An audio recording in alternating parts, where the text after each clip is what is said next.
You think you know, but you don't. Not even close, right? What you think is happening is never what's really happening. We find this all the time in relationships. Right. How many of you are the exact same person as you were a year ago, 5 years ago, 10 years ago, 20 years ago?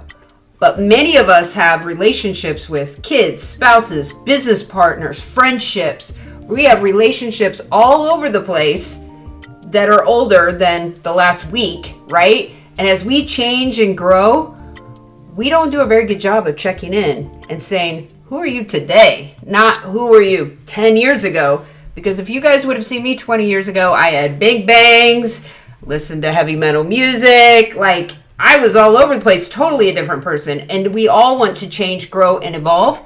And our relationships have to change, grow, and evolve with that. And that's the big behavior mistake that we have. We set up relationships in the beginning, and then we take that as the given throughout time. Where the reality is, to be healthy in a relationship, an adult relationship, is to be able to take the framework of what is your needs and your wants, and my needs and my wants, and set a destination of the lifestyle or the goal, the desired outcome, realizing that the momentum is actually what we're looking for, right? The momentum of the touch points as the relationship goes, because anything that is stagnant is actually dying. You just don't know it. Right. And so what we do is we hold people accountable to things they told us 20 years ago. You know, so my husband and I, we got together 25 years ago. And what we said back then that we wanted for our life, how many kids, how we wanted to retire, where we wanted to live, how we enjoy spending our free time, has grown and evolved over those 25 years. But we had significantly long periods of time where we just assumed that the other person wanted and was the same person they were all those years ago. But when you go off individually, do your own work, it's really important to do it individually so it doesn't become a we project where you're already negotiating on your wants, and really lay out what you want for your life and who you are as a person, and then you come together. You're going to realize that there's a lot of significant relationships in your life where you didn't know and they didn't know about you how much growth and change has taken place. And that's what keeps the spontaneity in the relationship, right? It's like actually re-falling in love with your relationships over and over again. The relationships that grow are the relationships that are most meaningful.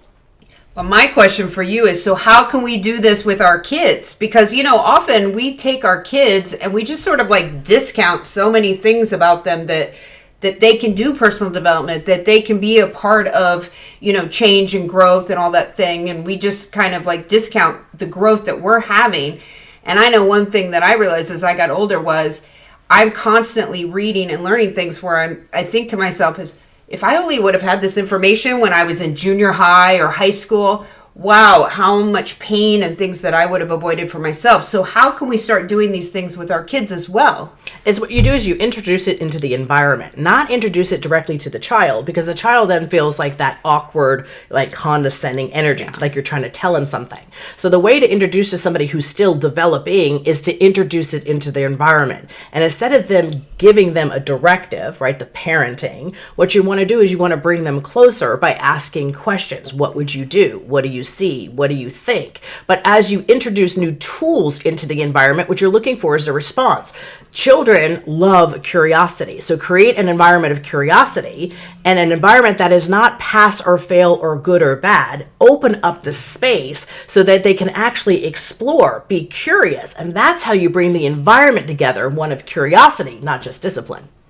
And think about how exciting it is to think about this idea that your kids would actually really get to know you as kids, not later as adults.